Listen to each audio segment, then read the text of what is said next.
When the internet began, bulletin board services, or BBS, became the first online communities of the so-called information superhighway.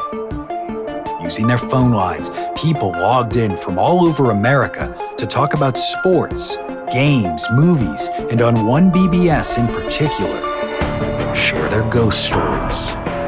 Over time, those communities all went dark, except for one lone server that continues to operate somewhere in an unknown part of Pennsylvania's Rust Belt. A relic of the 1990s, veiled in mystery, it is a digital archive of humanity's strangest encounters with the unknown, as told by the people who experienced them.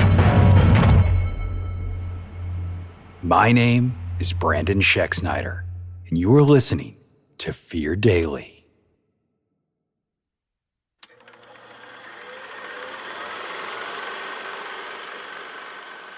Subject: The Envelope. User: prodigalS0N. Posted October 7th, 1996. I was in the student union when the call came, standing near the payphones with a cup of coffee that had gone cold while I wasn't paying attention to it. People were arguing over a pool table a few feet away, and someone had left a radio playing too loud, the DJ laughing at his own joke. It felt like the middle of an ordinary afternoon, which is probably why it took me a few seconds to understand what the woman on the line was saying. She asked me if I was sitting down, and I told her yes, even though I wasn't. Then she told me my parents were dead. My sister, too. A wreck on a county road back home, one car, no other vehicles involved. The kind of accident that happens often enough, it doesn't interrupt anyone else's day. I said okay because it felt like the appropriate response, and I hung up. I stayed there longer than I meant to, staring at the wall behind the phone. I remember thinking that the cinder block looked freshly painted and wondering why that particular detail mattered more than anything the woman had just said. I didn't cry until much, much later. The drive home felt like crossing into a version of my life that had already ended. Everything looked the same. The soybean fields, the hand-painted signs advertising yard sales, the gas station with the flickering Coke logo, but it all felt slightly misaligned, like a photograph taken from the wrong angle. I kept expecting to see my dad's truck parked at the house, my sister's bike leaning against the fence. I kept expecting the lie to reveal itself. It didn't. By the time I arrived, the house was quiet in a way it had never been before. Flowers lined the porch, some already wilting, and inside the air smelled faintly of disinfectant, like grief had been scrubbed down to make it easier on visitors. The funeral was closed casket. They said it was better that way. I didn't ask better for who. I didn't argue at all. People hugged me and told me how strong I was, which struck me as a strange thing to say to someone who hadn't done anything yet. After the service, while everyone stood around talking about weather and football and anything that wasn't death, a man I didn't recognize approached me. He wasn't someone from town. I knew most faces, even the ones I don't know personally. This man carried himself carefully, like someone used to staying just outside the frame. He didn't offer condolences. He didn't say my name. He just handed me an envelope.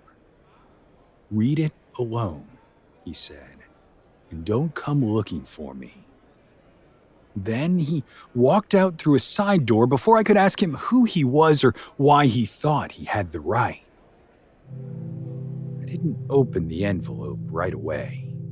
I carried it with me through the rest of the afternoon, feeling its weight in my jacket pocket. That night, I sat on the edge of my old bed in the room I'd grown up in, surrounded by things that suddenly felt staged. Family photos, sports trophies, posters I'd forgotten I ever liked. All of it looked convincing, which bothered me more than if it hadn't. The envelope had my full name written on it in neat block letters. Not the way my parents wrote, not the way I wrote. The letter inside was typed, single-spaced, no letterhead, no signature. It began with an apology. That alone made my throat tighten. It said the people who raised me loved me as best they could, that they had done what they were told, that they believed they were protecting me. The wording was careful, like someone choosing terms that wouldn't come back to haunt them, and then it said plainly that they were not my family. According to the letter, I had come to them when I was very young. Too young to remember anything else. My name had been changed, my records altered. The process had been handled by people who specialized in making sure nothing led back too cleanly. I wasn't adopted in the usual sense. I had been placed. The man writing the letter said he had once been a part of that process. He didn't name an agency or an organization, only referred to the work, as if it were a trade you either believed in or eventually quit. He said he no longer believed in it, and that keeping the truth buried had started to feel like participating in a slow crime. The backstory unfolded carefully, like someone easing into cold water. My biological parents, the letter said, had been involved in something that drew attention they didn't want. Not criminal exactly, but adjacent to systems that preferred predictability. They believed something had been done to me before I was born, some exposure, some interference they couldn't explain or undo. They thought it made me significant in a way that frightened the wrong people.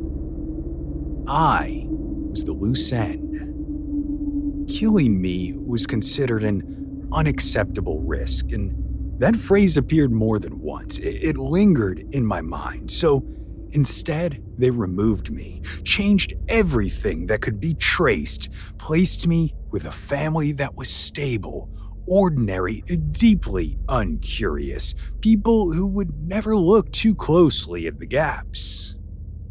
The family that raised me was compensated, protected, watched. They were told it was for my own good, that if they ever spoke about it, they'd lose everything. And according to the letter, they kept quiet for years. That is, until recently. My parents had started asking questions. Small ones at first, requests for sealed hospital files, old correspondence that never quite made sense, the kind of questions people their age weren't supposed to ask after such a long time.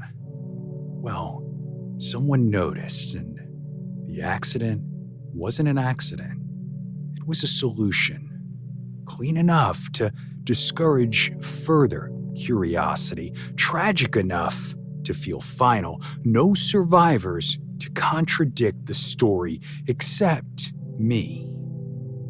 My being away at school complicated things, and that was the word the letter used, complicated. I sat there a long time reading, the letter resting in my hands like something fragile. Eventually, I went to the bathroom and got sick, not because of the violence, but because my entire life suddenly felt like a controlled environment I just stepped outside of. In the days that followed, I started noticing things I'd never questioned before. How I didn't resemble anyone in my family, how there were no photos of me before a certain age, how my medical records were thin, like someone had decided details were unnecessary. While packing up the house, I found a locked box in my parents' closet. Inside were documents I didn't recognize, official letters that said very little but implied a lot. One phrase appeared more than once at the bottom of a page. Subject stability confirmed. That was when the grief curdled into something else.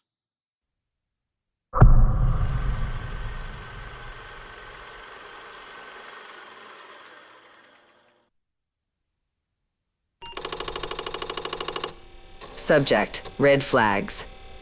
User, Opsri8. Posted, August 3rd, 1997.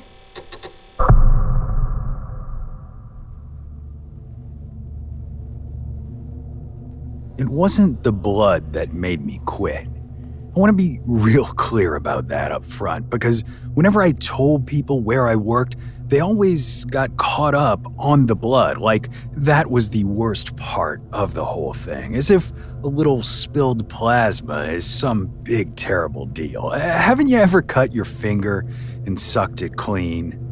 No, the blood was not the problem. It was the people, if you can call them that.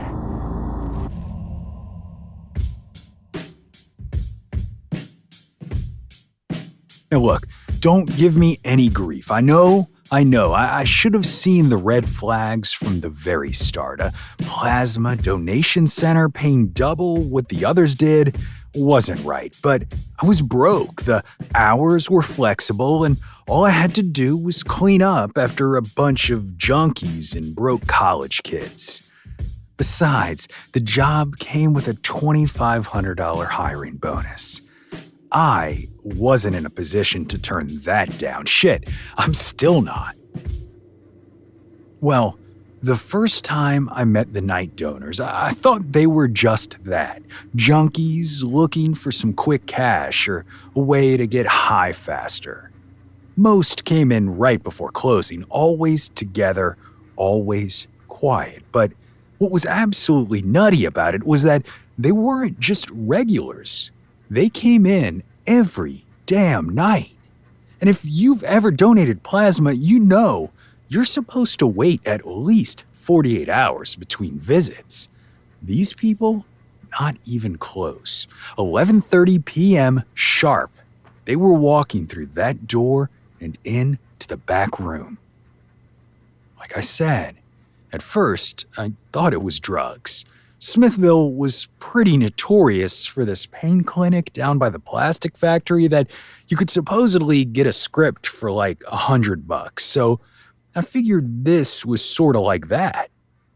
But these loyal customers, if you will, didn't look strung out. They didn't really look anything. And yeah, I mean that literally. Their faces didn't register at all. No small talk, no jokes, no complaints about the cold. They just stared straight ahead like zombies waiting for their turn to get to the back. It was fucking creepy, and I should have gotten out, yet here we are. My second week was when the real shit started happening. I was mopping the floor near the cold room where they stored the blood. Inside there, the bags sat on metal shelves behind a locked door, stacked in rows like raw meat. It's a pretty creepy sight, but anyway, as I mopped, humming to myself and passing the time, I heard something unexpected from inside. A wet sound, like a sucking, but not a mechanical type, more like a kid who's squeezing the last few drops from a juice box. I froze. Someone was in there.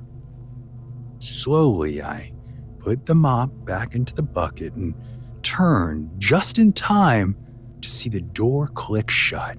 The red authorized personnel only sign was swinging on its chain. But no one was there. The room was empty, the front door locked, and not a soul was in the building. Now, obviously, I didn't tell anyone then. What was I supposed to say? Hey, boss, I think someone's chugging the inventory? No, thanks. It wasn't my problem. My job was to mop the floors and collect my paycheck. Besides, I figured maybe I just imagined it. It was late. That lasted only a few days. By week 3, I'd noticed the loyal customers weren't the only ones acting weird. The staff was changing. Initially, it was little things as well. The nurse I'd seen joking with donors my first week was now completely silent, her eyes hollow. The guy who worked the front desk didn't blink anymore.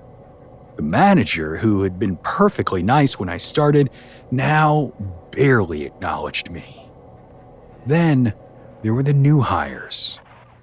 As you'd expect, turnover was high here, but it didn't seem like anyone ever actually left. Just one day, someone was gone and a new person was in their place. But the new ones weren't right either. Same glassy-eyed stare as the night donors, the loyal customers. It was then, on week 3, that I decided I was done. Something fucking weird was going on here, and I didn't want to be next. But here's the thing. Deciding you're done and leaving weren't the same. When my shift ended at 1 o'clock, I grabbed my bag and booked it toward the front door. The lobby was dark except for the glow of the security light above the desk, and as I stepped through, I felt it.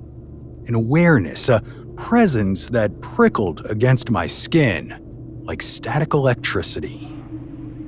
I was not alone. I turned, heart hammering, and there they were. The night donors, the loyal customers. But they weren't standing in line like usual, rather clustered together just beyond the glass, waiting. Their faces were still, their eyes too wide, too empty. One of them, a woman, I think, pressed a hand against the door, her fingers leaving a smear of something dark and wet. It was blood. That was enough for me. I reached for the deadbolt, but the second my fingers brushed the metal, a sound broke the silence, a wet, sucking sound echoing through the hall, and it wasn't coming from outside, it was coming from the back, the cold room. A metallic click followed, then a slow, heavy creak, the cold room door unlocking on its own. I should have run right then, bolted for the emergency exit, but my body betrayed me. My confusion, staring at the empty faces through the window in fear of who was inside with me.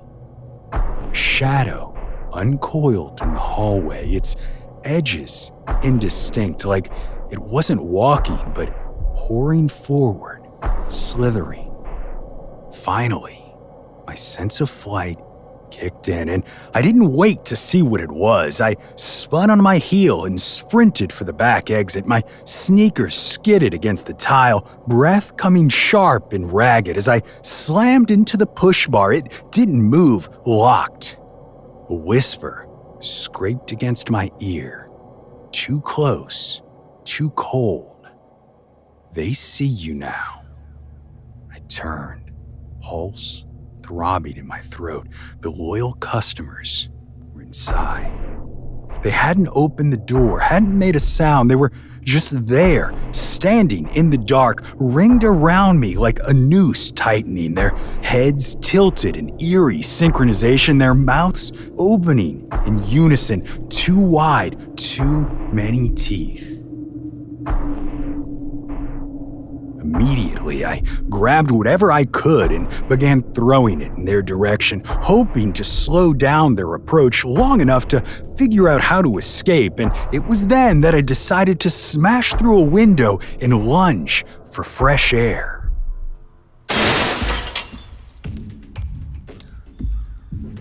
Covered in scratches from broken glass, I ran as fast as I could. I ran to the nearest road and I tried waving down someone, anyone, to stop and pick me up, but 4 cars passed before anyone had the heart to do it.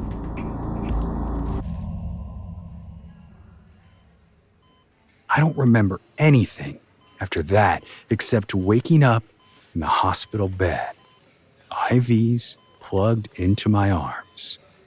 Apparently, I'd lost a lot of blood the night before, and the nurse said I was awful lucky to be alive.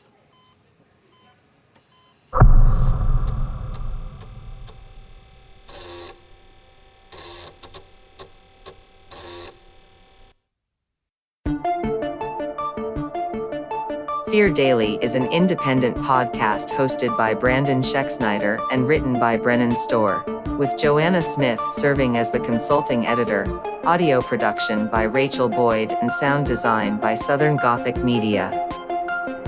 This podcast is a work of fiction. Names, characters, places, and incidents are either products of the author's imagination or are used fictitiously. Any resemblance to actual persons, living or dead, or to real events or locations, is entirely coincidental. Ad-free versions of Fear Daily are available now on your favorite podcast apps. For more information, visit feardaily.com. But move fast, before the server goes offline.